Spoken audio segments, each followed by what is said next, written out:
Hello, everybody, and welcome to the very first live stream for Let's Talk Criterion. And I'm very, very pleased to be with you live and kicking, as they say. If you're a subscriber, this is especially for you. And we'll be looking at quite a lot of topics this evening. And I have a special guest, which I'll introduce you to shortly. If you know Let's Talk Criterion, you know I don't review but mainly preview forthcoming releases in the US and the UK Criterion collection. The UK collection's on a little bit of a sabbatical while it takes a new distributor, and hopefully we'll be seeing some new titles coming out in what we call the fall in the US, but the autumn here in the UK. I'm based in the UK, in Essex, in England. A lot of people know that, but I'm actually born in Belfast and I'm from Northern Ireland. A little bit about me there. So I bought a new webcam especially for the occasion. Hopefully we'll be having some people commenting throughout our live stream, and we have some really interesting things to talk about tonight. Some bugbears with Criterion, which we'll touch on. Very exciting news, just literally in the last few hours in the US. They've announced the November release titles, and we'll be touching on those and having a chat about those, as well as doing a fast forward through all the titles due to come out in the months of September and October, and looking at some very interesting topics on our live stream. So there you go, something to watch and get into. I'm going to introduce my special guest now. He's a live streamer and YouTuber, and also a fellow Northern Ireland man, Chris Mohan. Hello, Chris. Welcome to our live stream. Thank you very much, Steve. We're here to break the internet with our combined power of accent. And while I no longer live there as well, I was also born and bred in Belfast as well. I live just outside it now. So I thought you were, yeah. Well, let me just get started really with what we're going to be talking about. The first topic of discussion is going to be what your favorite Criterion release for this year is.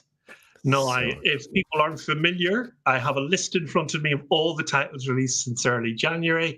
I have certainly got my favorites, but I'd like to start with you, Chris. But I know you don't buy every single Criterion release. It's an expensive hobby, I can tell you. It certainly is. It certainly is. But you have bought some this year, I'm sure, for 2023. So you go and tell me what your favorite is. So this is, and we'll talk about this, I'm sure, as we go through. There are a lot of re-releases or films that I have already seen in other formats, whether in the cinema or otherwise, through. But my real love of Criterion is finding that film that you've never seen before, that you've never really heard discussed before, and then putting it on. And somewhere through the middle of that film, you will go, oh, hey, I would never have found this by myself. And my favorite release this year is one of those. And I've watched it very recently, actually. It's Chilly Scenes of Winter by Joe Macklin Silver. Oh, it's a brilliant film. Yeah. Oh, it's so good. And another great case of those films that were not lauded at the time and find their audience much later and much further down the line. Might have to change the ending as they did in this film upon release. But in essence, and if those haven't seen it, it is just a romantic sort of comedy drama of some sort between a man who's trying to get over this relationship that broke down in him, and he's about a year later, and he can't get over it. He sees this girl everywhere, and he starts to talk and tell us, the audience, in sort of like third camera breaking styles sometimes, about why the relationship was so good, what was so special about it. And then as the film goes on, kind of the merging of reality and the reality of the relationship and the current state back to the audience. And it's so good. It's heartwarming, but without being saccharine or too sweet or anything. It's a very realistic tale of relationships and what's so good. It's funny, Chris, because the director is not that well known. And the film that everyone remembers the director for was a later film, Crossing Delancey. That's right. Amy Irving. And that was the Hollywood one that sort of made her name. Meanwhile, that film more or less went completely unnoticed. It didn't get unnoticed by critics, but it didn't get a run for audiences in America, and subsequently just got buried among the deluge of releases that year. Yeah. And Meryl Streep was even supposed to be in it, but she turned it down because she doesn't like John Hurd. So unfortunately, she wouldn't act with him. But obviously, the thing is, it's just it's just a wonderful little film that thankfully Criterion have just grabbed out of the ether and introduced to the collection. And I totally agree with you. It's those sorts of films that really are the ones I look for. Yeah. You know, this one maybe I don't know if it's as popular.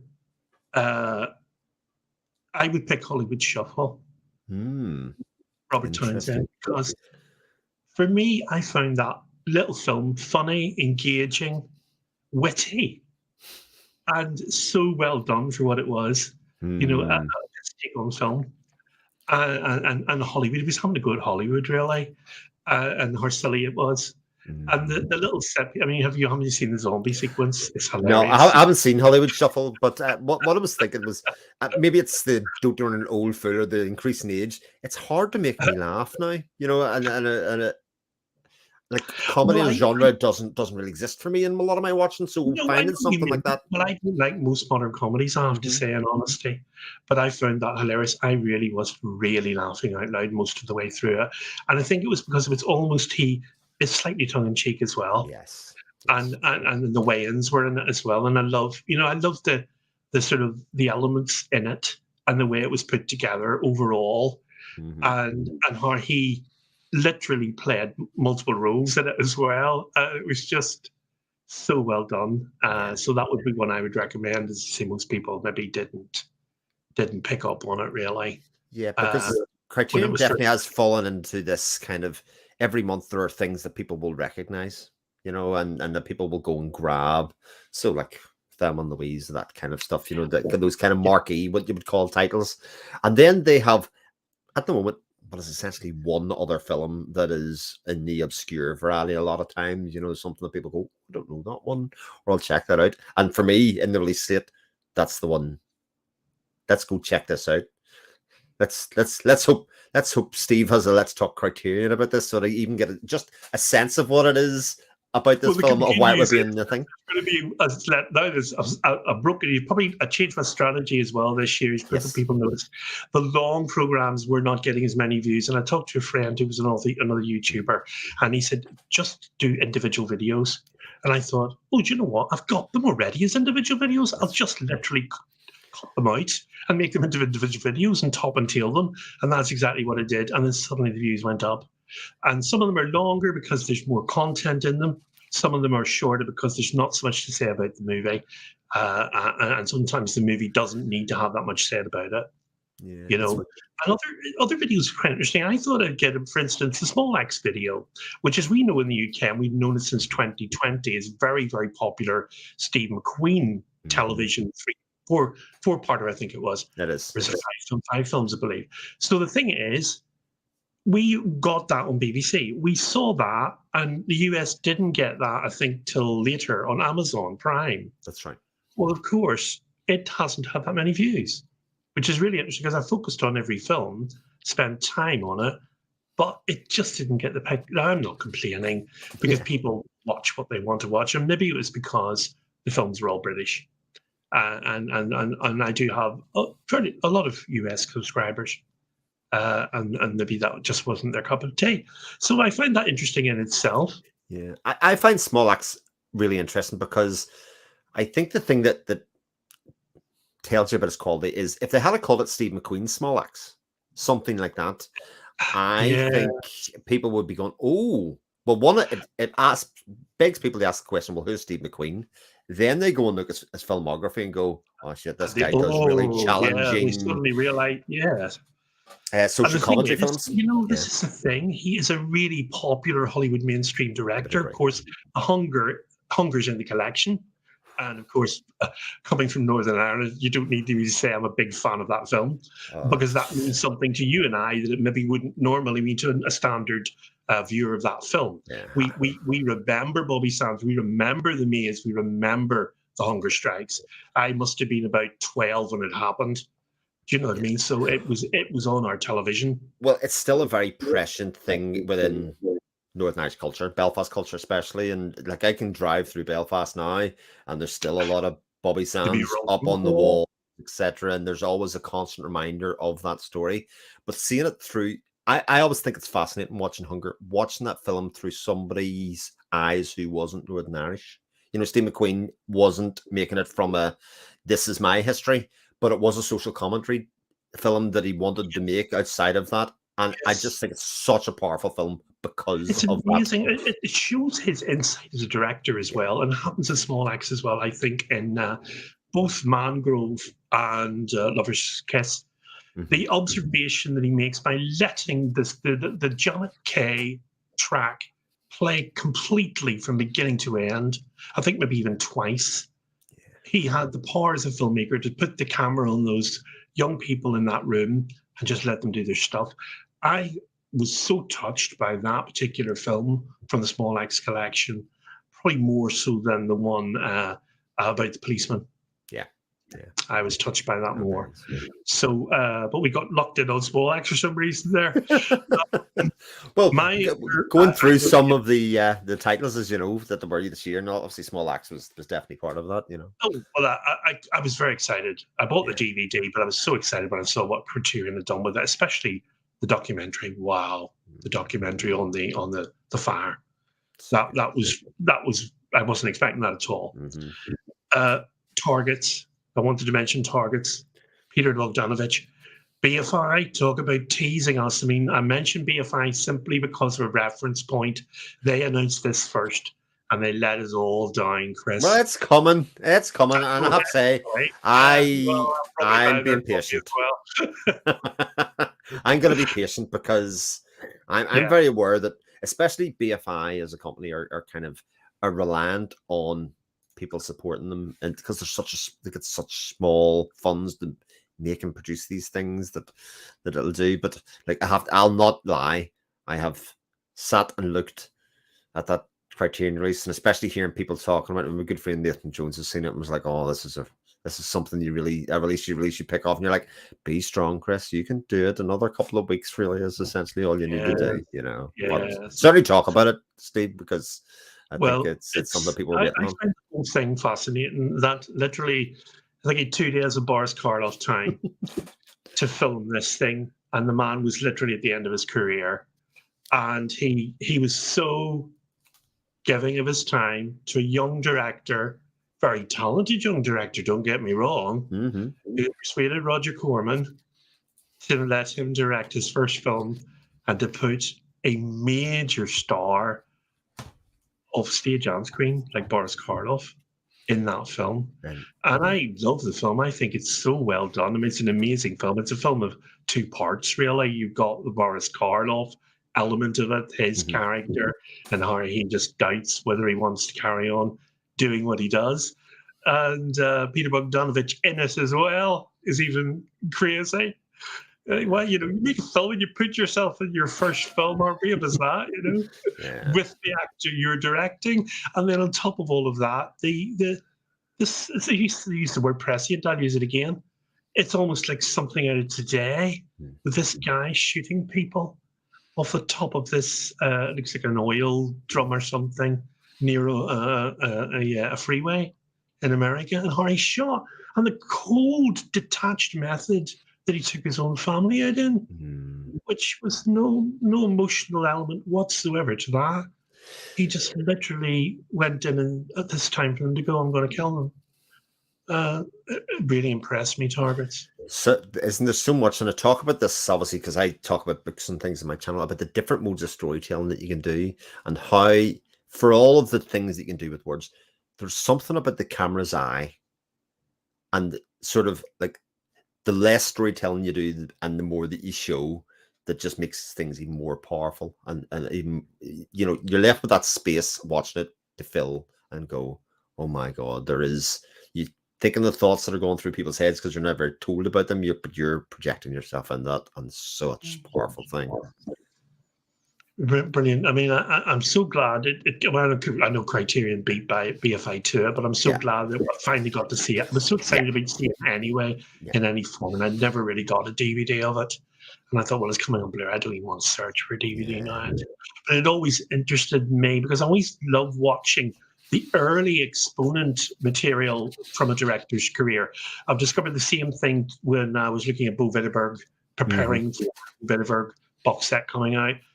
His first film was The Baby Carriage, and again, that in itself is a fascinating film too. Yeah. So, and that started his directorial life off as well. So, have you any other favorites from this year? So most of the other ones, I mean, I would say this year in terms of cinema watching and in terms of movie watching has been very much about discovering more recent cinema. So things that have come out in the past couple of years. So I actually, well, you know it well, QFT is here in Belfast. I've been at QFT quite a lot this year, and You're kind of so coming lucky away there. and going, we are so lucky. Like I talk to people around the world, and we have one of the best independent cinemas that If there anyone's there going to is. show Criterion titles up the QFT. Oh, so good. Like even the idea that you can go and watch one day, like we went to see the recent release, actually might have been just last year, of Nosferatu, like on cinema. Like imagine going to see Nosferatu. Yeah, And my 12-year-old came along with us and was like, this is incredible. Like fantastic. this is something else. So in that vein, I could mention Petit Maman, but I don't have the Criterion version. I have the movie version, but I do love Petit Maman. It's the same film, Chris. It is the same film.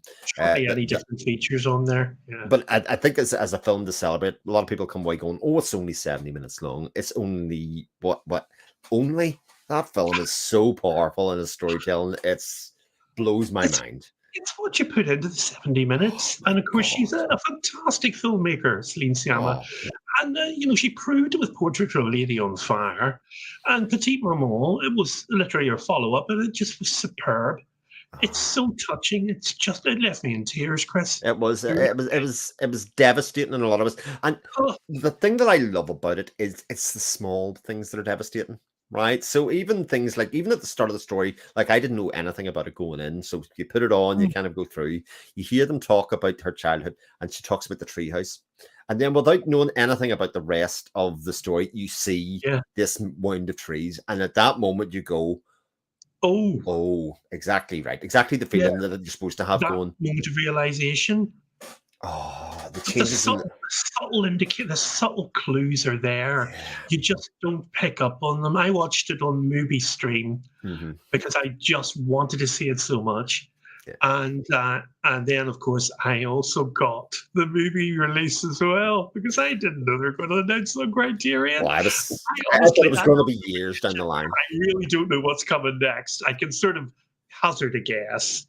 And I'll talk about the November releases. I knew that one of them was coming. I felt it was on its way, and I was right. But the thing is, they're following a bit of a pattern at the minute, Criterion, I find. They're looking at upgrading their existing titles to 4K. Too many, I feel, to be honest, because they're not looking at their existing Criterion collectors, who, quite frankly, people like myself, have a lot of those titles on Blu-ray. So we're all having to double dip. That awful phrase, double dip. I have to admit, it is very hard, especially if it's a movie that you already have discovered and love, not the upgrade. Because a lot of these, a lot of the Criterion titles, you kind of take personal ownership of and go, I really want this to see this in the best way that I possibly can. Now, recently I've kind of given in because actually the one the one film that I had that I sort of thought, I don't need to upgrade that. It was Branded to Kill. And of course, yes, I love Branded to Kill. Like I do, but I was like, oh, come on. How much better could it be? Like, what difference am I going to get out of a 4K upgrade of that film? Joe Shishido's cheekbones going to look any different? No, they're not, exactly. And then, of course, my good friend Elliot had said, oh, I don't think I've ever seen a 4K upgrade like it. And you're like, God damn it. You know what, Chris, you're absolutely right. But ironically, that was the one I didn't have. So I was gasping for that 4K release. Ah, that's good. Thank goodness I haven't bought the Blu-ray. I can't say that with some of the others, though. Yeah. But that one I was very lucky. That one I didn't have in my collection. Don't know why I hadn't bought it. I just hadn't bought it. I usually pick one of the catalogue releases and Criterion and buy it every month. Yeah. And this month, I think it was, Shoot Me Down in Flames, Tokyo Story. I didn't have it. Oh, yes. Hi, Steve, you've got to have Tokyo Story. You've got the other Ozus. Why have you not got Tokyo? I beat myself up about these things. And I say, you should have that. You should have that. You can't call yourself a Criterion collector and not have Ozu's most brilliant film, Tokyo Story. But I've recommended that now. On the other hand, you have Tokyo Story coming to you, and when it arrives and you unpackage it, you'll celebrate that film again, whether you've seen it before or not. Like it still becomes an event when it drops through your letterbox. It does. Regardless of how old that film is or otherwise. Yeah. The plastic Amazon bag, that's what you get when you go to the US releases. When it dropped through the letterbox, I unpacked it and I thought, oh, there it is, Tokyo Story, finally here. And that's really interesting news that BFI are bringing out the other Ozu films as well. How exciting. They're beating Criterion to the mark on that one because they're not in Criterion, as far as I know. I mean, they might be in DVD form in that Eclipse series. I'm not 100% sure. We're not getting any comments, so no one can correct me on that. That's probably a good thing. I don't know. must be true. No, I think you're right. Certainly in that regard. But like, regardless, isn't it just so great that Ozu is a big enough name that even with the limited resources that the BFI have, that say, oh, there's a market for these 3 obscure films, even in a world where BFI's releases were, the main release and then an older film, or in all of their old releases, like, which are already brilliant, and they're like, there's still space for this. There is. And the thing is, they've announced there's a restoration in 4K of Tokyo Story. Now, they've not said Criterion are bringing it out, but I bet you any money. Well, who else is bringing it out? And I've just bought the darn thing. Can never win. There we go. So 4K upgrades, I've just changed, sort of segued into that topic quite neatly. The thing is, I am double dipping something shocking at the minute because I'm so I don't get that. I did it with Mildred Pierce. I held off. I said, I'm not doing the 4K upgrade of Mildred Pierce. I've got the Blu-ray. But you know what? In the end, I gave in. I bought it on the half-price Amazon sale because it was July. But at least you're making that sale work for you, Steve. You're somebody that is buying most of the new releases probably at full price, the same way that I did as well. And it means that the sale can still be an event for you, because a lot of people celebrate those sales, and you can kind of go like, I kind of have everything that I want, but I either fill it with catalog titles or a 4K upgrade at half the price, because realistically, all you're getting is a 4K disc. That is it. But the exception, I think this is the other thing, Chris. It disappoints me to say this. They have not looked at any new features at all. So they've taken everything and ported it over from the original Blu-ray. And the same booklet and the same, well, maybe not always the same cover art, didn't happen with the Wong Kar-wai release. The Rules of the Game was the other one. The Rules of the Game, which I love that cover art, by the way. Yeah. The new cover art. But the books, I don't have the original Blu-ray of Rules of the Game, so I don't know whether the booklet's different or not. I imagine it is because it has the same cover. But I'm disappointed because the upgrades to 4K, they're not doing anything new with the features at all. And it's sort of disappointing because of the premium that you're already paying for a 4K release anyway. So it's not even like you're buying the disc again. You're buying the disc again plus the tax on top, the 4K tax on top. So you're getting the same product and just an extra disc, and you're left with this other one going. It also devalues that one that you had in your hand as well by the very presence of the other one. It's like, it is infuriating. This I have a region A, so I can't sell them very easily either. That's right. I end up just leaving them in a pile and hoping that eventually I'll find a way to put them on eBay. But if I'll take them off your hand. It's fine. Oh well, let's maybe want me to send something your way. I'm building up quite a pile now. Really do. I think I was speaking to a couple of fellow collectors, and sometimes it's funny when you see certain usernames of eBay and usernames, and you go, "Oh, that must be that person that I know off YouTube, etc." And then you kind of go, just before you put it in eBay and have to pay the eBay tax on it, I'll just pay you the same price. Just let me know, and I'll take it off your hands without you losing £5 or something to eBay for no reason, Oh well, I've got a few. I'll contact you offline. You can give me a shout. Indeed. I'm your man. They're literally holding up books for me now because I had to take them off the shelf to put their replacement 4K versions in. That's the one plus, I'll say. At least the boxes are the same size. Yeah, they are. Yeah, or sometimes slightly thinner. Actually, a good example was the Beatles one. That was, I think, a DVD and Blu-ray combo originally. That was one of those bigger ones, and I have the bigger one. That was really enormous. and that one is a lot thinner now. But it's not about the shape and size of the thing, although I have no way of getting the Wong Kar-wai thing on my shelf with the rest of the discs. It's massive. That's not the one that worries me. That Citizen Kane release is the one that drives my OCD off the charts. It's not the same height. It's not the same width. Chris, you can't even get it out of the slip box. As for the returning the damaged Blu-ray version, I still got mine. Yes, I thought, well, I'm never going to watch the Blu-ray. I agree. Only bought it for the 4K release anyway. But I mean, that was the second 4K one. The first 4K was Mulholland Drive. But you see, the problem is as well, and the US viewers will not appreciate that, but here in the UK, I've also noticed there's so many earlier releases on the 4K of Criterion titles that are coming to 4K. Now, I'm going to touch on those when we go through the next few months roundup. But a good example recently is The Servant. Yep. Wonderful Studio Canal 4K box set. Beautiful box set.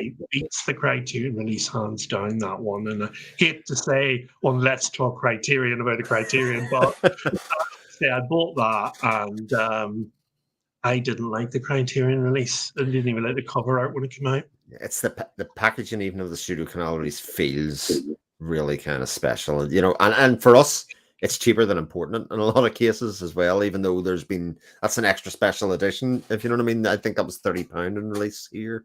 That's in 4K. Yeah, it was. And, the lovely booklet with it and the photographs. It was so tastefully done.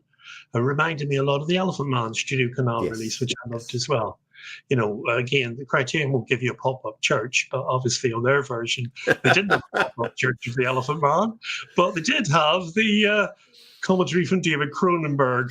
That's true. That is true. So I had to buy that because I love David Cronenberg. Oh, I'm saying Crash. It's Crash I'm talking about, not yes, that's right. I knew what you're talking about. Their version of Elephant Man had nice cover art, but the Studio Canal version of Elephant Man did have a pop-up church. That did. And a very detailed booklet as well. But I digress slightly there. I think that some collectors are annoyed with the constant upgrades to 4K. Others welcome it because maybe their collection is growing and they'll buy the 4K version. It probably depends on when you started collecting Criterion. If you know what I mean. If you're more recent, say in the past kind of 2 years, this is probably brilliant, because if you were going to pick up those catalog titles and anyway, and it gets announced to 4K, well, you're absolutely happy days. You couldn't be more delighted. And while it is annoying, I have to think that when Criterion relaunched here in the UK, I kind of think if they don't do the 4K discs here, what is the point in releasing here at all? Because there's such a big part of the slate in the US that is 4K, regardless of its catalog or new title, that if they're not doing it here, this I know, and I totally agree with you. I think there's a missed opportunity there, and whether or not it's to do with the distribution, maybe the new distributor will be able to produce the 4Ks. But quite frankly, I've been very disappointed with the UK releases in the past 6 or 8 months before they shut down a little bit, because I found, good grief, what's this? But this is already in there. What are they putting this out for? Where's their version of this new release? They've hardly got any new releases out. They're all catalogue titles just coming to the UK. So again, some of them I didn't have, which was good. So I'm getting them at a really nice price. Certainly a lot cheaper than the US import. But some of them, I've got that, so I can skip that one, The real query for the UK was things like the Charlie Chaplin movies. Now, don't get me wrong. The Criterion versions are so far superior. Same with Breakfast Club. Oh, yes. In the UK, they have in-print releases already available for people to buy for £7-8. Yeah, this is the thing you say. Yeah. And they just put the price up to 26 at that stage for some of those, and you're like, oh my god, this. I was worried at the time. It was like, who's going to buy? If I'm not buying this, who is buying this? Yeah. And if the sales aren't there for the UK market, then they're just going to stop doing Criterions altogether. And that's not something we want to happen either. But I think the choice of titles, when they think they're picking a big title, is hurting the fact that, They're not It going is, to get and bought. the thing is, there's only one shop really that stocks them at GMV in the HMV, UK. yeah. You can get them on Amazon. I buy them on Amazon, to be fair. And I did augment my Charlie Chaplin collection quite nicely, because there was almost 3 months in a row where they're bringing Charlie Chaplin films out, and I I mean, thought, they are great releases and great films. There's I no have doubt not about yet. that. This is great. I'll get these ones, because for me, that was the point at which they were going to get them at the cheapest, really. But Yeah. I still had to buy in the Gold Rush, and then Limelight. Those are not available in the UK Criterion collection. The I don't know if the Circus. other will be, to be fair. Yeah. Personal favorite, The Circus. I do love The Circus. The Circus, that's another one that's not here yet. But So and so good. yeah, Monsieur Verdot as well. Yeah, But indeed. yeah, but they may all come They'll come. eventually. They can't release every Charlie Chaplin, otherwise the non-Charlie Chaplin fans and Criterion UK collectors will be bored. Yeah. I happen to like everything, so that suits me fine. Well, the curse and gift of being somebody that likes a wide variety of genres and cinema and styles and things. You're really disappointed. I'm not going to use that Swedish word that Nathan used, Oh because yes, it's indeed. overused already. But the panoply or cornucopia is definitely what I go for. And I love blind buys. I know some people don't like them, and I know on the wholesale, a lot of people avoid the blind buys. If I was in Barnes and Noble, I'd probably be doing nothing but blind buying. Yeah. Because I'll be like a kid in a sweet shop. Well, I always think that, if I was to go to America and then the Barnes and Noble see what's going on, I'm looking at the shelves. I'm looking for the things that I've never seen come up on eBay here. Like, I'm looking for the thing that just never appears, and maybe that. But then we're avid importers of that. I'm trying to see if there's any comments. There's not a single comment. I don't think there is yet. No. So, like, the 4K upgrades. Here's the question, Steve, right? Yes. See if they were to exclude the 4K upgrades, not that they're going to, and they only release 2 or 3 titles a month, would that be better or worse?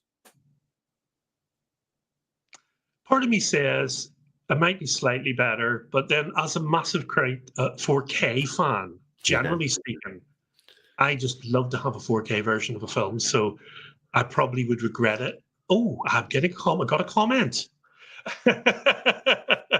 Oh, we got 4 people watching the stream. Nice. I'm going to bring the comments straight in. What Criterion would you recommend buying as a starting off point to somebody new to the collection? Matt H. Hello, Matt H. Thank you for watching our very first live stream. Chris, do you want to take that one? I'll pitch in a second. What do you think? So I recently did a video with this kind of theme in mind. Now, it wasn't people new to the collection, it was people trying to expand their cinematic horizons. But I think there's one of 2 paths you can go down. If you're somebody that is bothered by subtitles, then obviously you're excluding a set of films. I have to say, for me, the title that I would recommend, it's kind of easy to say, The Seven Samurai of a world cinema, but a Seven Samurai is so long that I don't think it's that great an example. Yeah. It's very specific as well. It's not. I'm not saying it's a hard film to watch, Chris. But okay, I'll give you in the genre. It's maybe too heavy. I'll tell you the film that I'll recommend. That actually, so I only give one answer, right? The answer is The Army of Shadows by Jean-Pierre Melville. I think Jean-Pierre Melville's The Army of Shadows is in a theme that a lot of people recognize, i.e., World War II. A bit that maybe we in the English-speaking world don't know an awful lot about, but know a little bit about, i.e., in the French Resistance. But it has drama and a style to it that is, and it is quite a long film. It's the kind of film that will finish and you go, oh my God, how long was that? I haven't thought about lifting my phone in the middle of it. It is so captivating, and it is honestly it's my top 10 films of all time. I think it's one of those things that I watched and went, I watched something very special. And then, of course, if you have a disc, when you start making your way through extras and stuff, you kind of get it more, you get the value of a Criterion disc then on the far end. So I think The Army of Shadows has been my... Yes, I totally agree. I mean, I dipped straight into the After Hours extras, for instance, the second after. Loved After Hours. I hadn't seen it for a long time, but I realized just so far ahead of its time it was for the time it was made. Scorsese could literally put his hand to anything, and After Hours showed just what a proficient filmmaker he was, and an efficient filmmaker. All filmed at night, very short shooting schedule, working with a new cinematographer, Michael Ballhaus. It was a revelation, After Hours, and again, largely unnoticed. Fantastic central performance from Griffin Dunn. And I'm not going to recommend that one because it's too new a title. Yes. But I honestly don't think you could go too far wrong if you. I'm sorry to be a bit cliched here, but I think Terry Gilliam. Right. Which one in particular?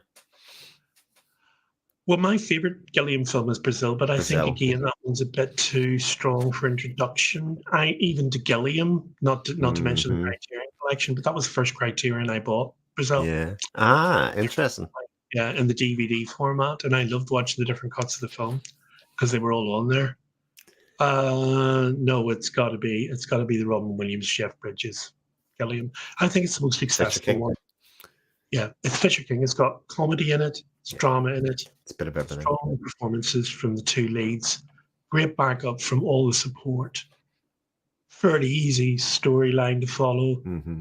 Beautifully shot, beautifully executed, and it's got that touch of Gilliam that isn't totally going over the top. Yeah. Say Fisher King as a starting point. Yeah. If I was to recommend something that's English language, so you didn't want to do any foreign cinema at all. God, I had the film in my head. Oh yes, Double Indemnity is something that would be a great starting point as well. Brilliant. For that to go That's through. a perfect noir film to get into. I mean, there are other films, of course, you could choose, but Double Indemnity's a prime example, I think. And the 4K, did you get the 4K? I did. Absolutely stunning. Wow. I never thought I'd see that film looking ever as good as it did. And I couldn't believe it. 5 minutes in, I'm thinking, how is this so good? How can this be so clear? This film is so old. Yeah. But it doesn't seem to matter now. Restorations, there doesn't seem to be anything they can't do. And I kind of feel like if you watch Double Indemnity, you will come away from that film with a overriding feeling of, let me see everything else that Barbara Stanwyck has ever been in an entire career, because those kind of film stars, they don't make them anymore. You know, somebody that you just kind of go that they've just completely owned the screen with. Like Eberty Ross, it's not like she's in the film by herself with a whole lot of nobodies.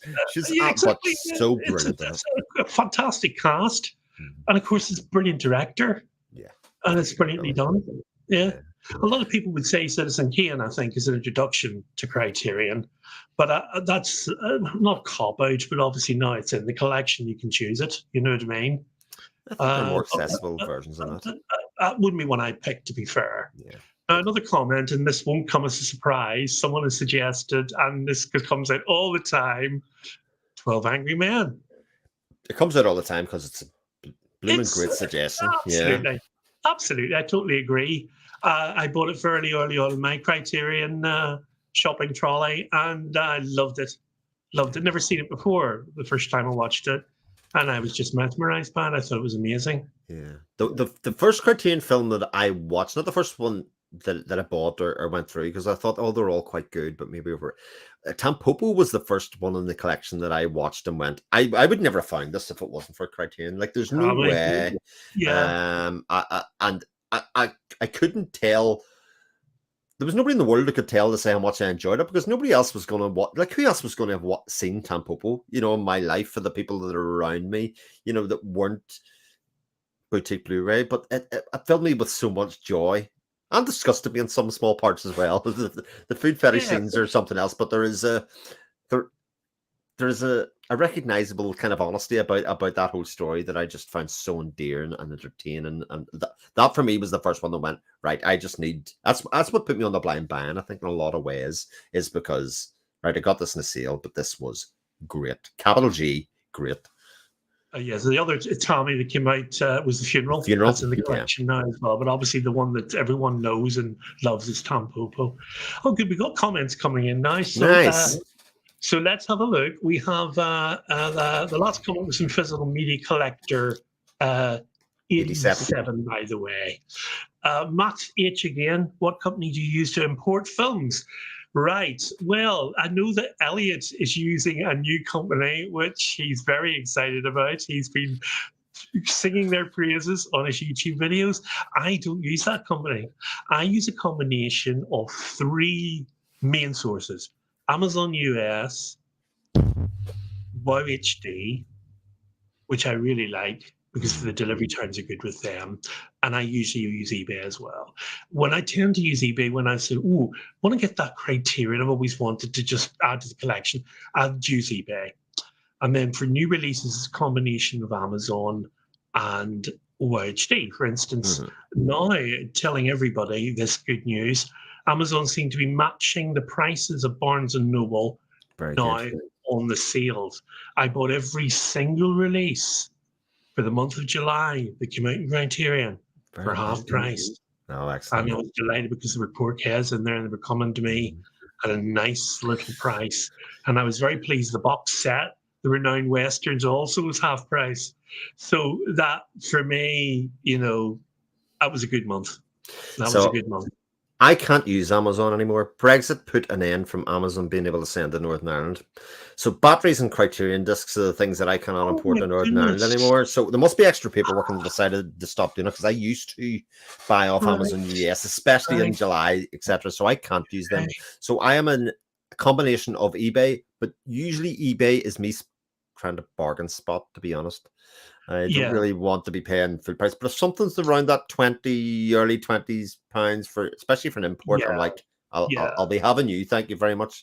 But I am using that other company, Boutique Home Video, that Elliot talks about, because they not only will get a title for you that you request, they'll also bundle together and give you a bit of discount. A bit like if you go up to a market stall and you go, well, what if I get 2 of them?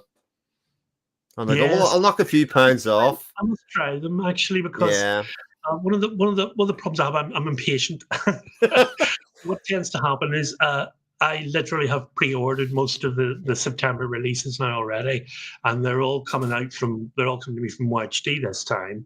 And obviously, what they'll do, they'll ship 2 days before the release date, so they'll hit my mat by the following Friday. So when my video goes out the Friday before, by the following Friday, I've got the release in my hand, because it does. I just point out to people, I have seen some of the films I feature on the previews for the new releases each month. A lot I haven't seen.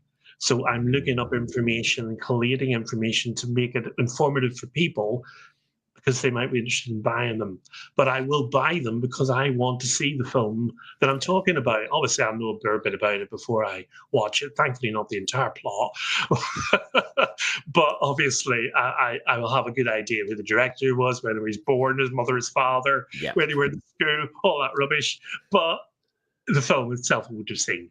So that's what excites me as well about getting the new releases as they're coming out. But it's getting more and more expensive, Chris. It's an expensive hobby. For Blu-ray, £40 for 4K. It's expensive hobby. Well, I'd say off the Boutique Home Video site, the 4Ks are about $36.50, between either $34.50 or $36.50, and the Blu-rays are usually $30. And there's free delivery with that. Prices I'm getting them for, because I get free postage, but I have to pay VAT. But they're coming from the US, you see. They're in the US. So, regardless of how you shake it, it is a very expensive hobby, and one that I think a lot of people are having to become picky about. About which ones, rather than blanketly kind of saying, "Oh, we'll get all of them." I don't blame them, because Criterion is the most expensive boutique Blu-ray label out there, hands down. And they're not apologizing for that fact. They reckon because they're bringing all these special films to the collection that you're going to have to pay for it. So that's their attitude. And they can afford to have that attitude. Right, going to another comment. Critic at Large. Let me find my mouse has disappeared. Sorry about that. Great Critic name, at Large. by the way. Anticipated November release. Oh, right. Shall we go hopping to November then straight away? Let's go. Yeah. Okay, just bear with me 1 second then, because I have a little slideshow here for this. Hold on. Oh, yes, I prepared a slideshow. Here's one I did earlier. I'm very impressed, Steve, I have to say. Very impressed. Are you? Yes. Well, I haven't seen this. Maybe it's rubbish. Now, would you expect it to be rubbish, Chris? I definitely would not, but you just never know. I have very high standards on slideshows. It's kind of one of my little things in work. So, no judgment here. What do you think of that? This looks okay. I'll let you off for this. Let's go. Okay, straight from their website. So we have Jackie Chan, Emergence of a Superstar. 6 films in that set. Incredible. The Last Picture Show, Peter Bogdanovich, from 1971, I believe. Here it is. I knew this one was coming. Days of Heaven 4K release from an out-of-print title in the collection, Terrence Malick. Are they in love with Scorsese? Absolutely. He must be literally have shares in Criterion now. Mean Streets. And La Cérémonie, Claude Chabrol. Now, everyone knows in the UK there has been a big set recently. I think, was it via Arrow, possibly? Claude Chabrol films? Yes, it was. They did 2 sets they did of intermediate films, yeah. Sets. So we've had a bit of a, literally, we've been spoilt by Claude Chabrol here in the UK. I think they did right in the US as well. So, anticipated title, most anticipated title. Well, I've got the Blu-ray of Days of Heaven, so I'm not saying I'm going to anticipate that too much. Fantastic film, though. Yeah. The Last Picture Show, well, to be honest with you, Chris, I have it in the box set. There are other sources for these.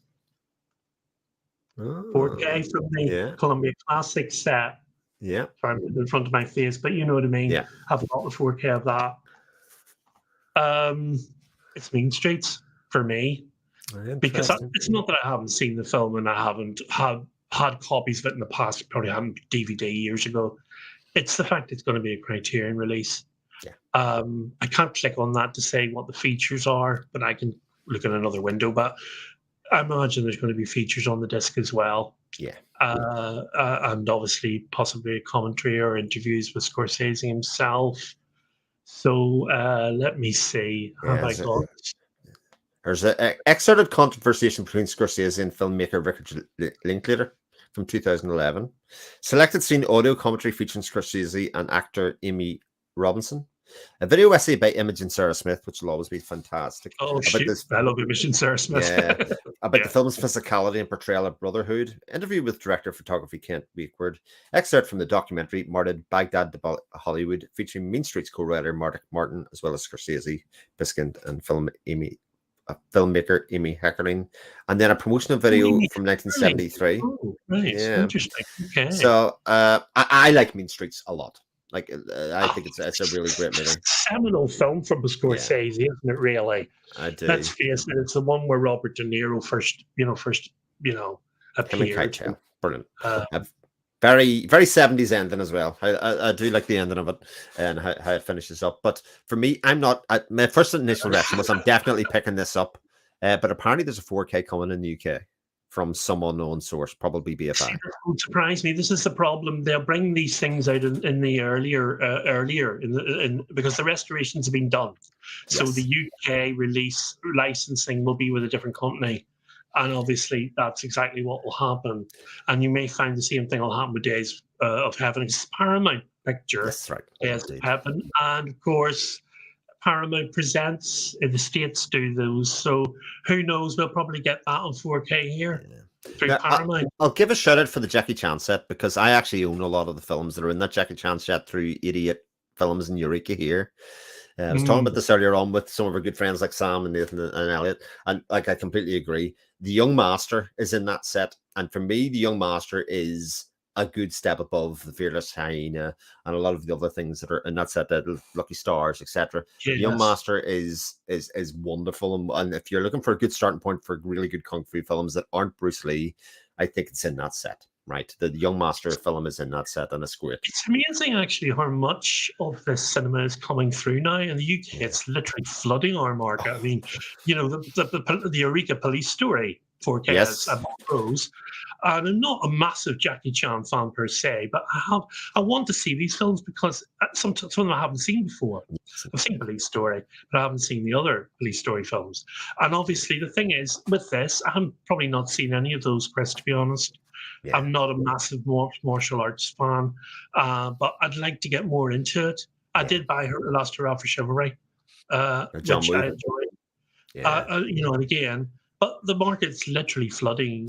They're flooding through in the UK. Especially the UK market, indeed. Yeah. I have grown to love it, and just like anything else, the more that you buy of it, the more that you enjoy it, the more that you watch it. It's like this never-ending cycle and circle that goes. The Chabrol one's the one that I'm definitely picking up from this stack, because there really isn't an awful lot of Chabrol No, there still isn't, available and for, it for looks being it such looks a really good. prolific It looks filmmaker. interesting. Yeah. Yeah. But for me, you see, the problem again is we've got effectively two 4K upgrades there, because the last picture show is from the box set, the BBS Lost and Found box That's set. right, which is probably the best box set of all, in It's my an opinion. amazing box set. I mean, you see the film for the monkeys in there, for goodness sake. Head burning. But as a box set, I think sometimes box sets can just be collections of films. Like I'm sure this Jackie Chan will be sort of a collection of the BBS story is a throughput of that organization, Rafelson, and about how they emerged and moved along together as a group and split apart and done all that thing. Makes it even more fascinating. Curated. There's the word I would use. It's a well curated set. It really is.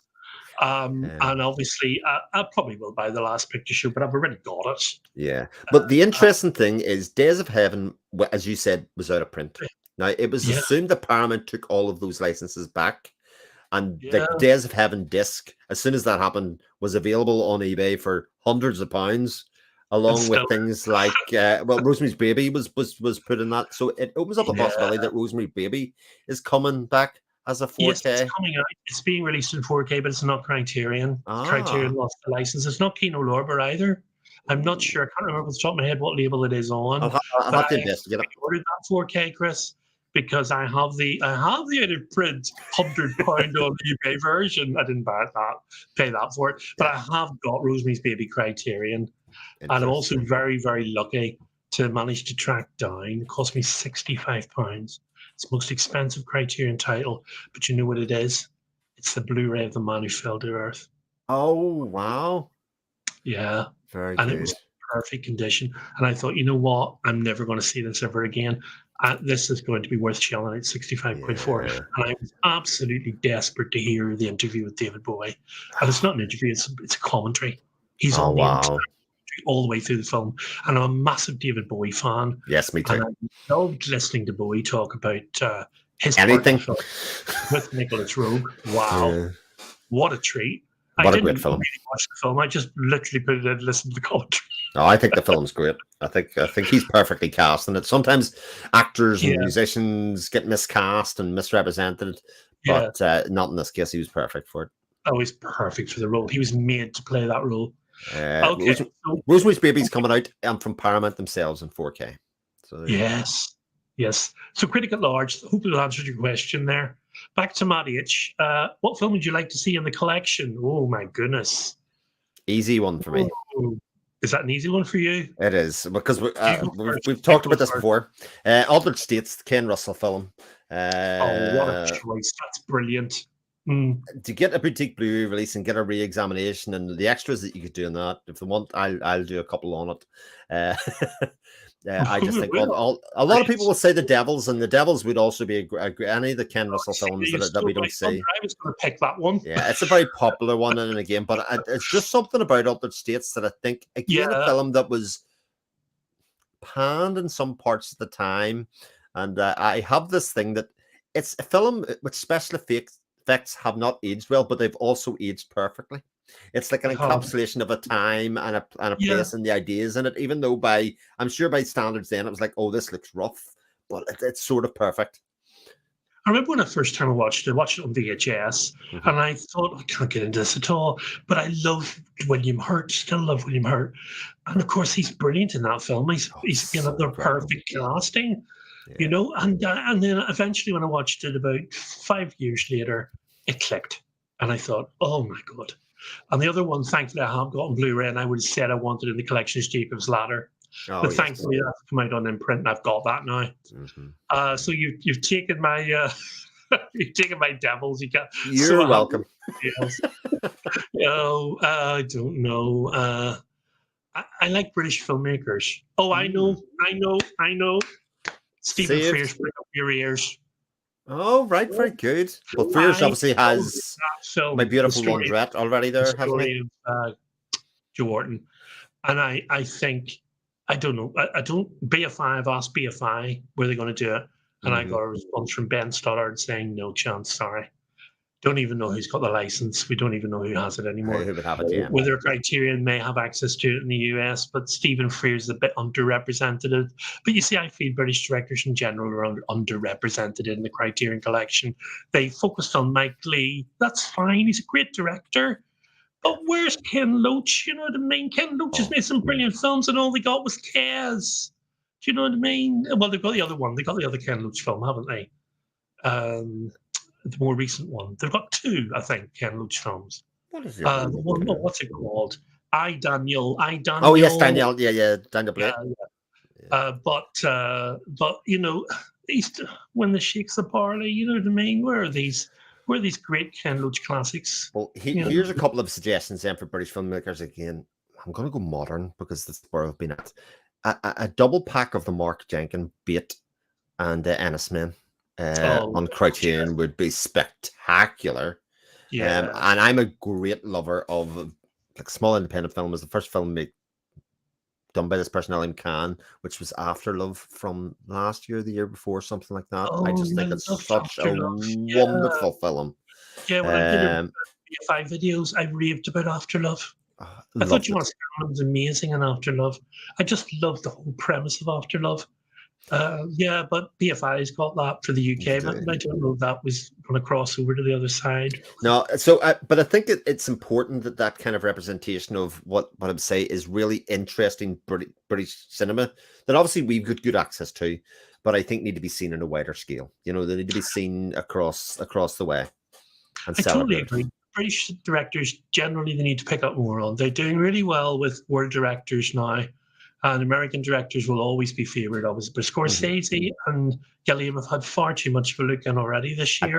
Yeah, it's been a very heavy year. Gilliam especially. I mean, all right, they've picked everything but Brazil, blast them. I want the 4K of Brazil. Oh, it's coming. Yeah, don't worry. I ask Criterion if anyone out there is listening, please. Maybe not this year, but next year, let's have Brazil. Can we have Brazil, please?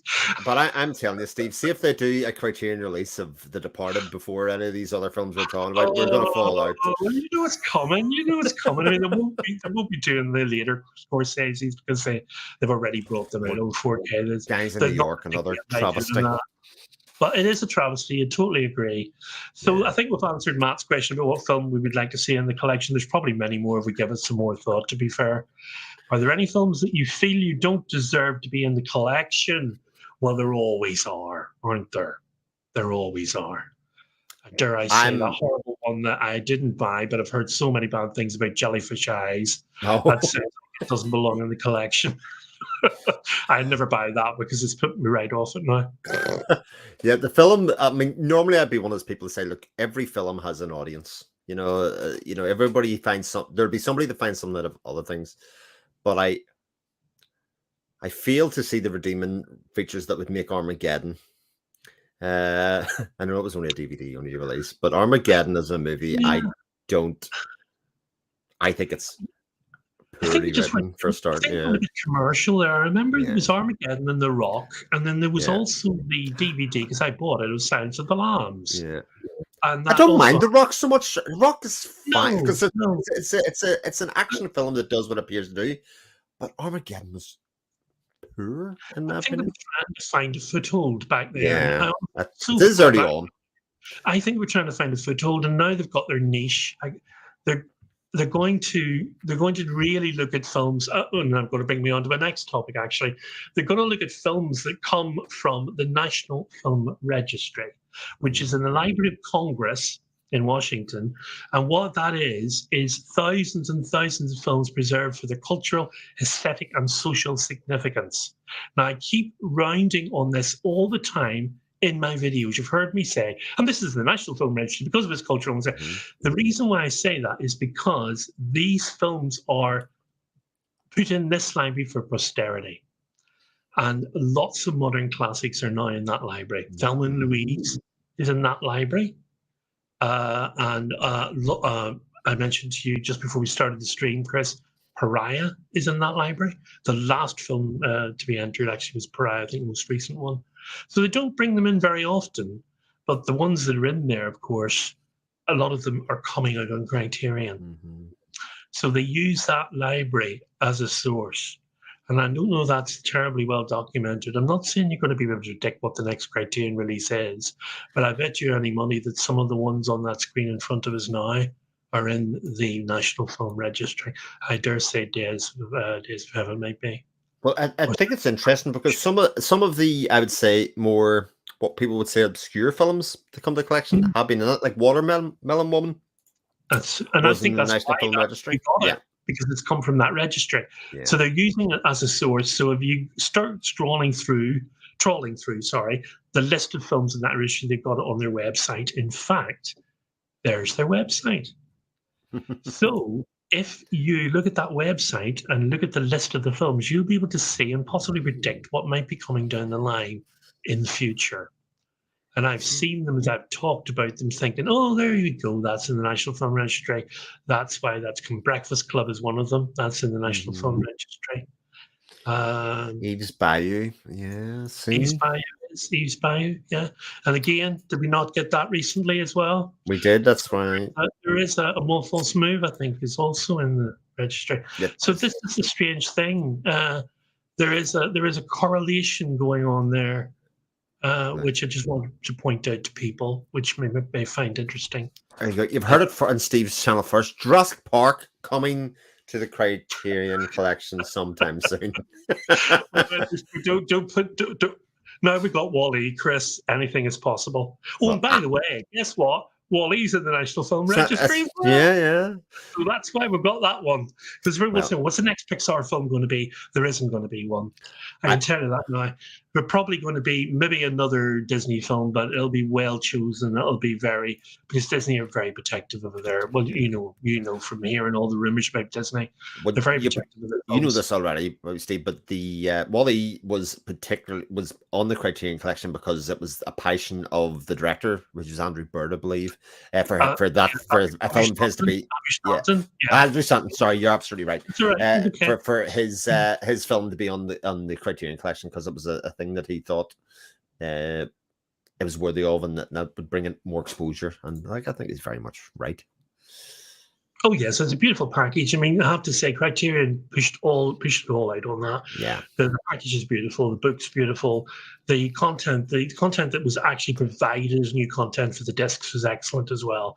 Yeah, I mean, Andrew Stanton was literally largely responsible for a lot of the material. So, but I think he had something to prove. But that's fine. He well and truly did that. Okay, so we've got 2 people on the stream. Have we any more comments? I don't see any there at the moment. No, there we go. Did we answer that one about not films we didn't deserve to be in the collection? I only mentioned one, Jellyfish Eyes. I mean, I'm trying to think that it's hard. I'm not saying I'm in love with all my Criterions, and there's some that I would more readily watch than others, and there's something I'm thinking that's a terribly frightful bore, but I'll give it another go. But I don't think there's anything I would say doesn't deserve to be in the collection. I think they choose stuff very carefully, I would say, overall. Usually something has a reason for being of interest. I mean, I think there's a difference between saying you didn't like something but appreciating it and something that you think is bad, or think it's just not in there. Now, there are lots of people that will say things like John Waters films should be nowhere near the Criterion collection because of the general underlying ethos of his, but I mean, John Waters is one of the most fascinating people I've ever heard talk about film and how he appreciates. And in fact, generally amazing as well. And of course, when they announced, Pink Flamingos, everybody was absolutely beside themselves. They just couldn't wait to get a copy of it in their hands, specifically for the end to see the. And of course, it's not a fantastic restoration, to be fair. Really isn't. But again, Criterion give it the packaging it deserved. They're John Waters friends. Oh, it is. Like the thing, if anybody thinks I'm bashing John Waters, I'm not, because I think Pink Flamingos is great. I'd say John Waters is the first person to say that his films aren't Criterion worthy. He's often saying people, well, have you seen my film? And Yeah. they'll say yes, and he say, "Dear God, why?" Yeah, exactly. He's quite deprecating about his work, isn't he? But at the end of the day, he's in there. You can't take that fact away now. I think it's great. Maniacs is in there. You know what I mean? Polyester's in there. There's quite a few other films in there. So, and there'll probably be more to come. Multiple So, Maniacs, and I'm forgetting one, I'm sure. yeah. There's, I think it might be 4. I'm not 100% sure there. Okay, so we've looked at the titles announced today. We've done that. Now, let me just touch on this briefly because this is just a little bit of a thing for me. I think the Romanian directors, that's the new wave of Romanian cinema, is underrepresented in the Criterion collection. Now, it's a bit overrepresented for one specific director. I've got all his films here in front of me. Let me find them. And that's Cristian Mungiu. Yep. So there's 3 titles in the collection. There is the brilliant 4 months, 3 weeks, and 2 days. Sorry, there we go. Which is absolutely superb film, I think. Mm-hmm. Very hard subject matter in that, but I absolutely thought that was a fantastic watch. Particularly about the social situation at the time it was filmed in Romania as well. The time it was set. Beyond the Hills. Beyond the Hills, yeah. It's a great movie again.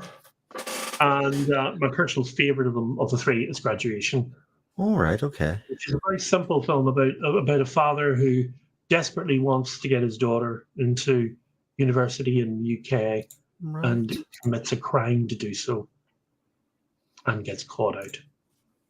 And that I thought that the premise of that was fascinating. And this actor in the central role was excellent as well. And looking at the back of it, I think it was a Cannes, won an award at Cannes. And then the other Romanian directors that aren't represented in the collection, of course, I'm going to go to your favourite label here, Chris, Second Run, to talk about Radu Muntean. Yes.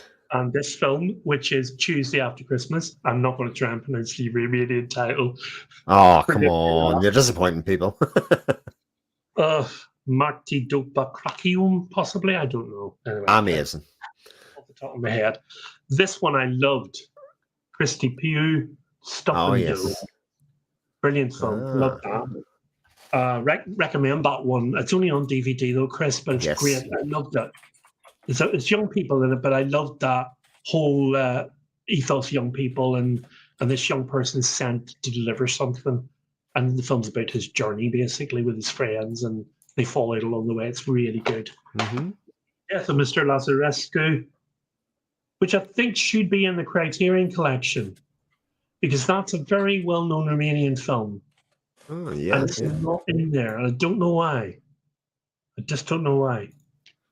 And 1208 East of Bucharest. Oh, and there's one more. From Murder for Sly. And again, very funny film, this one. I love the opening of it particularly. Romanian film could do that type of an opening. And that's Cornelio. Oh, here we go. Cornelio Porumbiu. Cornelio Porumbiu. All right, very good. Nevada. Now, this one, unfortunately, I can't actually watch because it's in Romanian, and the subtitles are in Spanish. So that was a waste of time, but it's the only one out there. So there you go. Straight away, there's 3 more directors we could get in the collection, Romanian directors, other than Cristian Mungiu. And it's not that he hasn't produced more films, because he has, but I think he's had a fair crack of the whip now. He needs to move away and let other Romanian directors in. And I don't know, I got on this thing during lockdown and got fascinated by Romanian cinema from watching those 3 films of Mungiu's. And I thought, I want to see more Romanian cinema. Yeah. So I just set up, you do that, don't you? You set off on that journey and you just love it along the way. You find all this new work.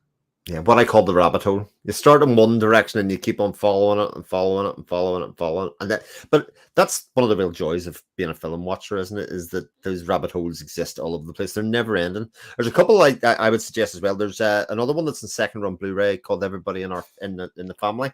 in our family, in the family, in Oh, our family, right. Yes. which is like an old mock documentary by Radu Jude. It's brilliant. And then you've probably seen this one. There's the Romanian documentary, which should probably be in the collection as well, by Alexander Nanu, called Collective. Which, have you ever seen Yes. Collective? No, but I've heard of it. So it's Yeah. the story of the nightclub. There was a fire in a nightclub where a lot of people received burns, and they got the people out and they treated them, and the people all died in hospital. And they basically died in hospital because of the lack of cleanliness and care and sterile nature of the Romanian hospitals, and it created a scandal. And it was only exposed by a journalist who wouldn't let it go, and he brought down the entire healthcare system. And Yes. it is what makes it really unbelievable is that when they had a change of health minister in Romania at the time, the new health minister let himself be filmed in all of the decision making and what happened. Oh, that would So be interesting. That would be you get interesting the to most you get this unbelievable behind the scenes access to a national scandal. We're watching nothing was hidden. It's all out there. It is harrowing, but it is Oh, I incredibly love films like powerful. that, Chris. I love those films where they do something and then suddenly realize we should really done that. That wasn't a good idea. I would let too much truth out. Yes, I know. Oh, I have to put that one down. That's the second run. Blu-ray, is it? So the Collective was out in Dogwoof, but I'm pretty sure Yes, because yes, of your yes. location, it was broadcast in UK in Storyville, BBC 4, and I'm pretty Yes. sure it is still on the iPlayer to watch for free. That's better. Yeah. I'm too bright. That's better. Yeah. So iPlayer, I think it's on iPlayer as part of Storyville. Excellent. Excellent. Well, the other dog we've released, I was so excited about. That was coming. It's not a Criterion release, unfortunately. I have to say, everybody. Yes. But it is coming on the Lars von Trier set. Oh, It's yes, Dogville itself, isn't it? And I can't wait to see the Blu-ray edition of that, because that's a bit of a hard one to track down nowadays as well. I think it is on Dogville, that one, I believe, Dogville. But I think it's only a DVD. But I just love Dogville. I think it's an amazing film. Brilliant. As a stage actor, I appreciated what he was doing with that as well, with all the lines drawn out, almost like a stage rehearsal. Yeah. But say, I think Romanian directors do need to be considered. So I don't know what people think of that. I don't think we've got any more comments about that particularly. I wouldn't expect necessarily to be any Romanian director experts out there necessarily.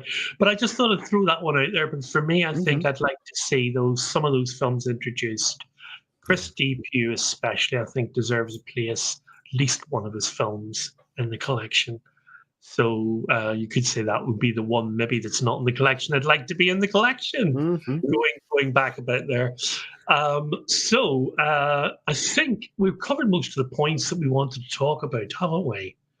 I think, do we want to do a whistle-stop tour of the releases over the next few months? Go ahead, and you can tell me what you haven't ordered.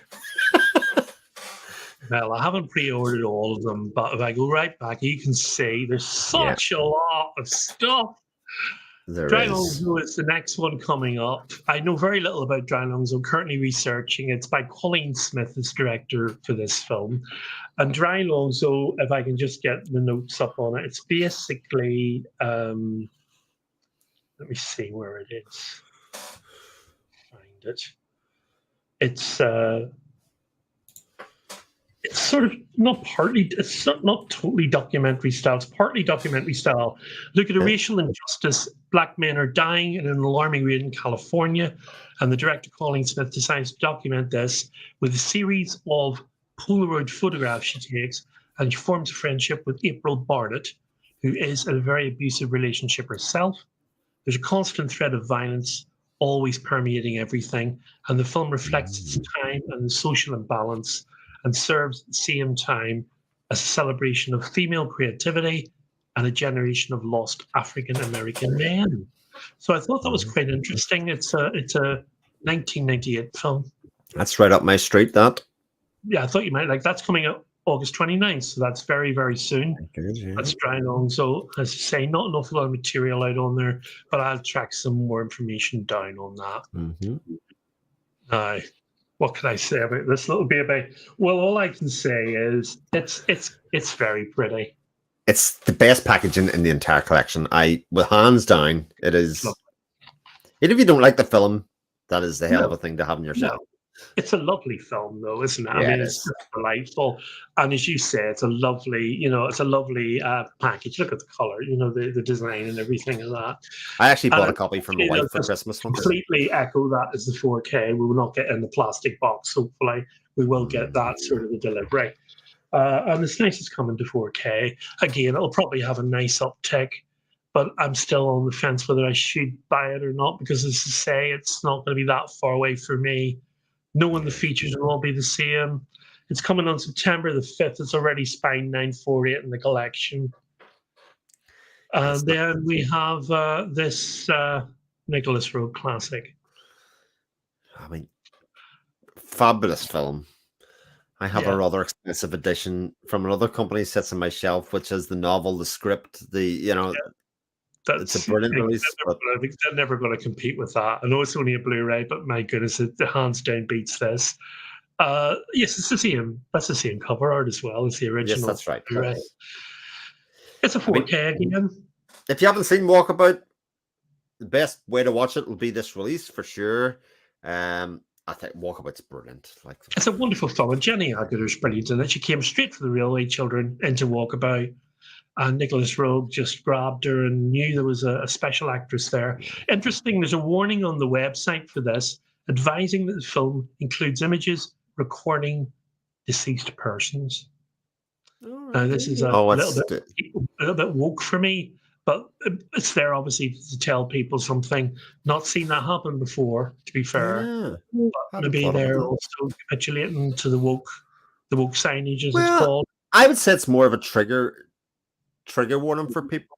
People find that out afterwards, and they might be upset about it. I don't know. Only if your father and mother's died in the previous day, I suppose it could be a really big trigger, couldn't it? Yeah, I don't know. You just never know, and it's better that it's there than not. I mean, the label, it's not spoilers necessarily, so no file. And then we have, there you are. I just flashed it up there. Indeed. The box set. You're going to get this version now. A little story that Franz Kafka wrote with a character called Joseph K. in it. The Trial. Yeah.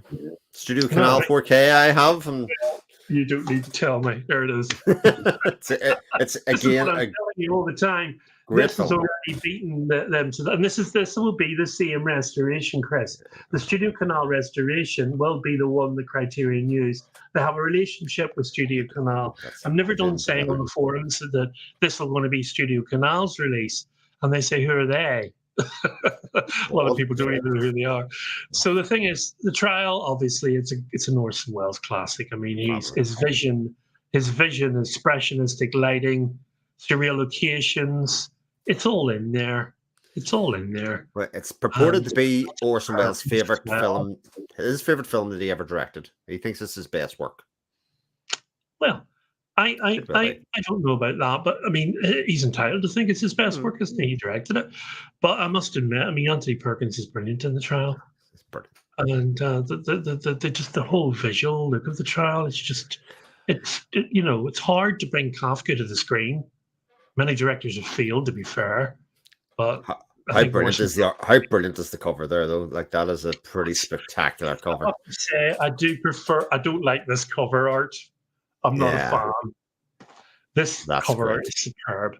Yeah. They know what to do. The cover art people for Criterion know exactly how to get the tone of the movie across. Indeed. And I have to give them that all the time. So that's coming out on 19th of September as Spine 1191. Oh, oops. La Bamba. Well, there's another example, you see, of a cultural National Film Registry film coming into the Criterion collection, La Bamba, and September 26th. And I'm not averse to the film. It's not a brilliant film, Chris. It's a decent enough performance by Lou Diamond Phillips. It's one of these films that was made, about a famous person who's died, basically, in tragic circumstances. And, I don't know how you feel about this. I'm actually quite looking forward to La Bamba. It's been many years since I've seen it. Like, I have seen it before, and it made absolutely zero impact on me. at the time. But yeah, when I saw it as well in the cinema, I went to see it in the cinema. all right, but I can see how you would put a release together that would put it in a context that make me reappraise it. And it's those films that I'll always look towards. I'm looking like there's an audio commentary, there's an interview with Louis Valdez, conversation between Valdez, Robert Rodriguez, and a making of program, cast and crew, and those edition footage stuff, which is great. So I think there's a chance that this could be a really interesting release.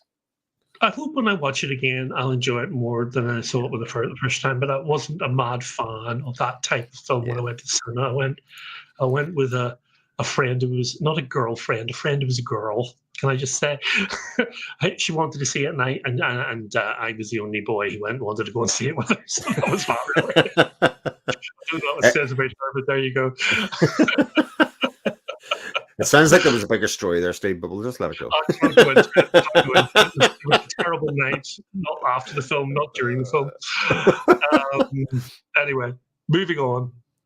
I know told you already, I'm a massive David Bowie fan, and that obviously coming to 4K, the transcendent splendor and the imagery in this film is superb, and 4K will do it absolute justice. And it's Brett Morgan's Moonage Daydream. Yeah, I've seen Moonage Daydream, and I think it's really interesting. I think I finished watching it and went, I really enjoyed that, but I don't know if I'll ever need to watch it again. And then, of course, Criterion announced it in the 4K, and I'm like, but yeah, I know. It's a neon release apparently, and they promised some neon titles, and this is the one they've picked up. Moonage Daydream, because it came out, as you know, in the UK first, but it was only a Blu-ray over here. That's right. I will be picking this up. I'm a big Bowie fan, so what can you do?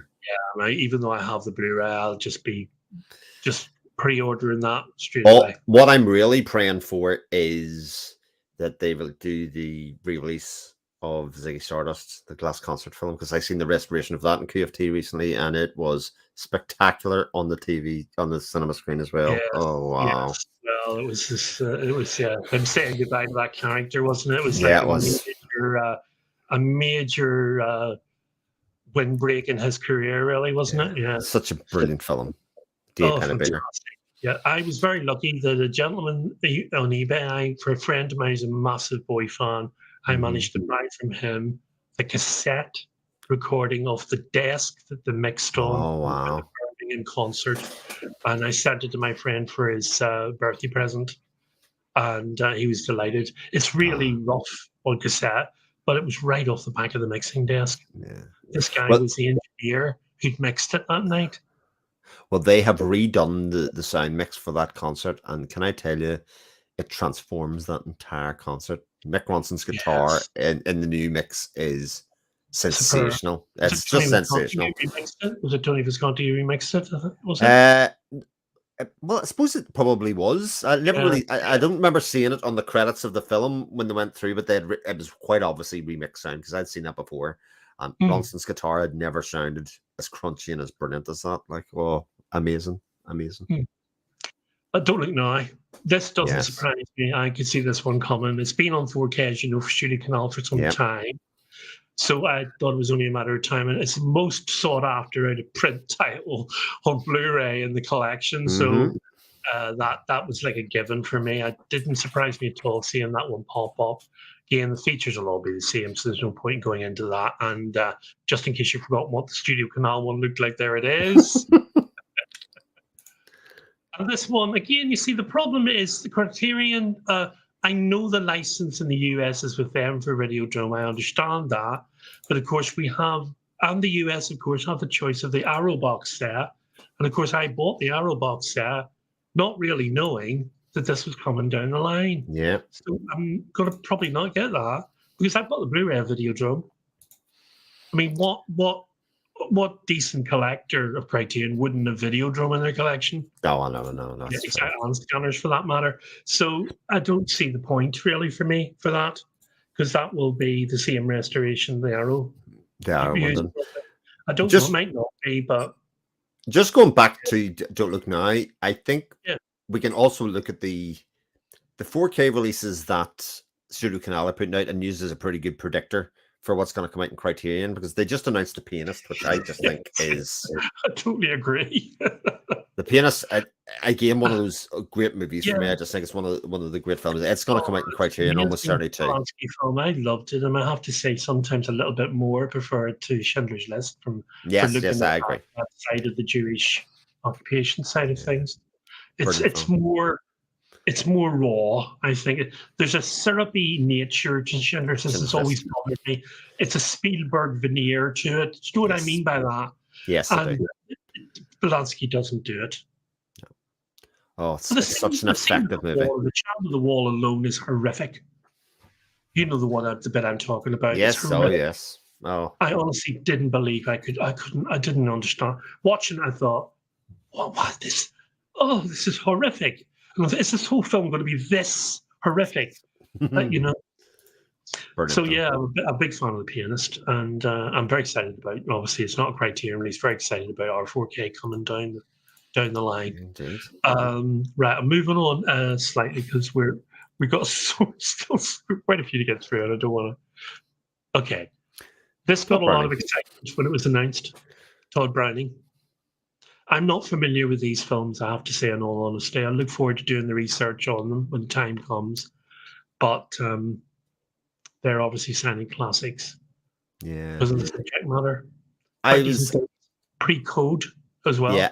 I'm not familiar with these, and a lot of the people that I know were very excited about this as well. The only thing of Todd Browning's that I can think that I've seen was Outside the Law, which I thought was quite good. That came out in Masters of Cinema last year, I think. But these things seem to be very different, and anything that's different, and especially of that time, I lead up. Oh yes, I mean there's not enough of the really old material, and it also apparently features Aileen Pringle and the rare film in the set, The Mystic, from and that apparently is the real treat in that set. Is The Mystic. It's not seen very often, but the others are more popular, especially The Unknown and Freaks. They're the more popular two for Todd Browning. That's coming on the 17th of October. And now we move on to these three, the Janus contemporaries. Indeed.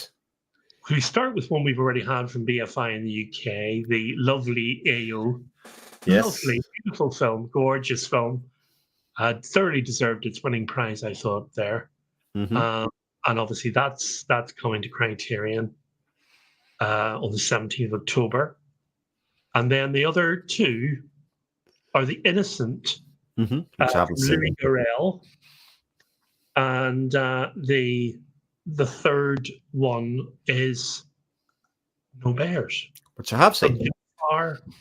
Panani, I think. Panani is right. Yes, yes. Now, I'm not sure he's still in prison, but he was in prison not long after the film was made in 2022, apparently.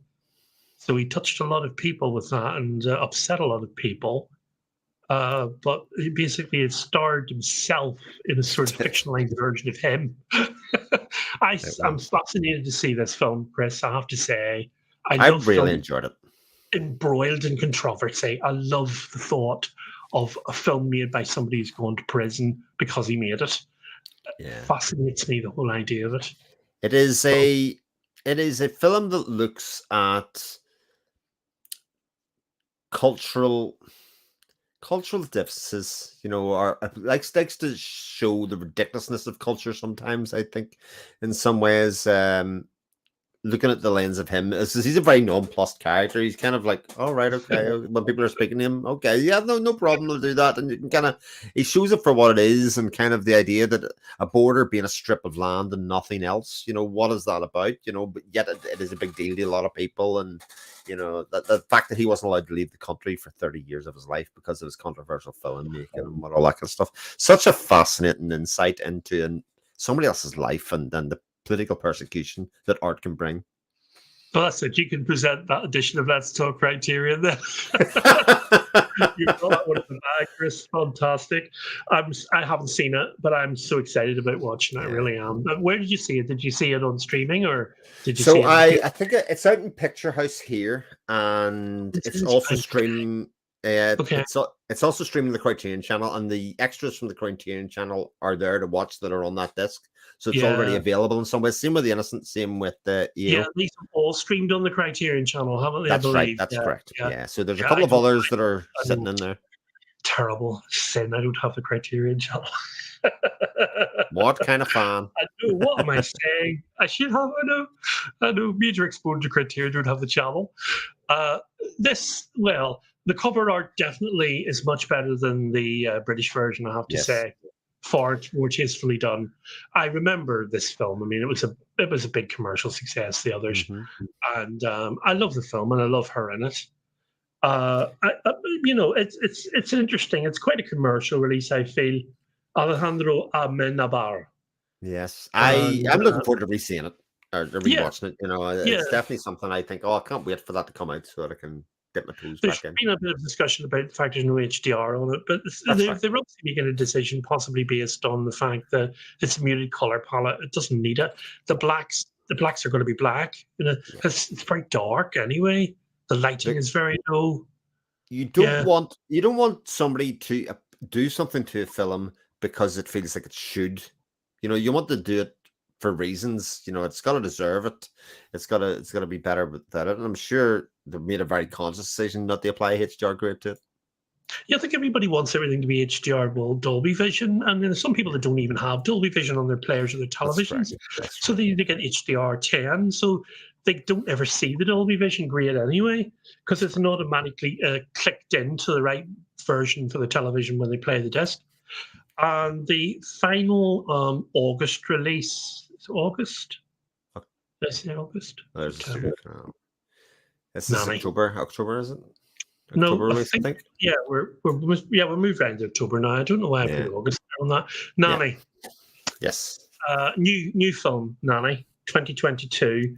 Nigatu Yuzu, debut feature, and the first horror movie to win the Grand Prix de Jury at the Sundance Film Festival, Grand Jury Prize. So that sounds fairly well accomplished already, really. It's obviously gone down well in horror circles and gone down well in festival circles. So streaming as well, isn't it? Oh, is it? I hadn't realized that. On Amazon, I'm not sure, but it's on the streaming platforms, I believe. Have a look. Very much looking forward to it. The disc itself, as you come to see when you do Let's Talk Criterion, there's not much on it. No. But you see, generally speaking, I know that a lot of the new films, and I've seen this happen time and time again, they've only got 2 or 3 features, and I think it's because there isn't that material. It's not out there. They're not doing those EPKs they used to do. That's right. In the 90s and the 00s, they used to do them all these EPKs, and they don't do them anymore, probably because of money. Because they'd have to have a resident photographer and a resident documentarian, and they just don't do them. And obviously, the newer films, Criterion probably haven't got the material. Not even as much as commentaries, you know what I mean? It puts it into stark difference. The kind of job that Second Sight put into modern films or recent releases, and kind of they go to town and just do their own thing.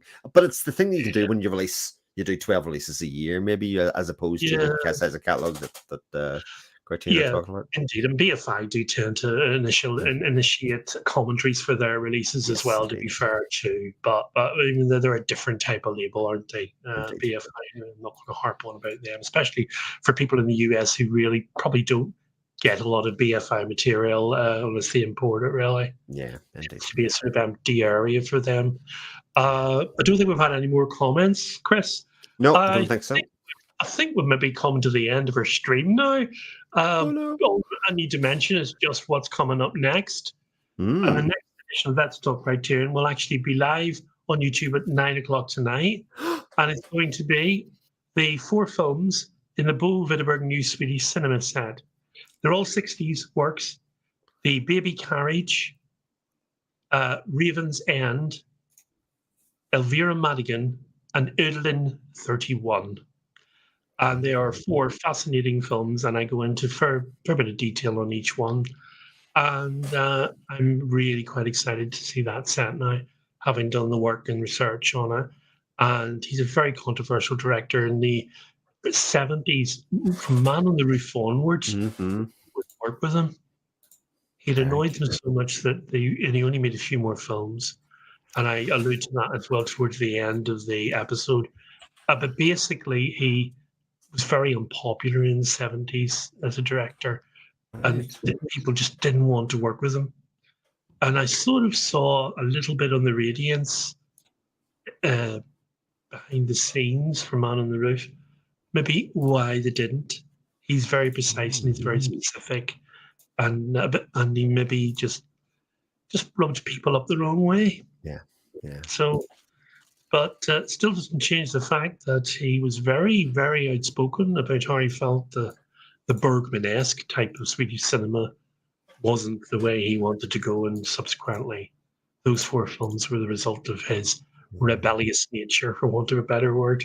Yeah.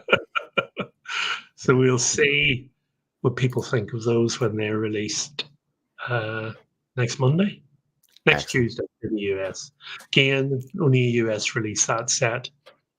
Because we're just not going to get many of these box sets come to the UK now, even when they do get the new distributor. No. Well, all things are possible, though. I don't know. They've done it with the Wong Kar-wai set here, but I wonder will they bring the Pasolini set out there, because BFI have wrapped, and our boutique labels here have wrapped the Pasolini films up quite nicely over the years.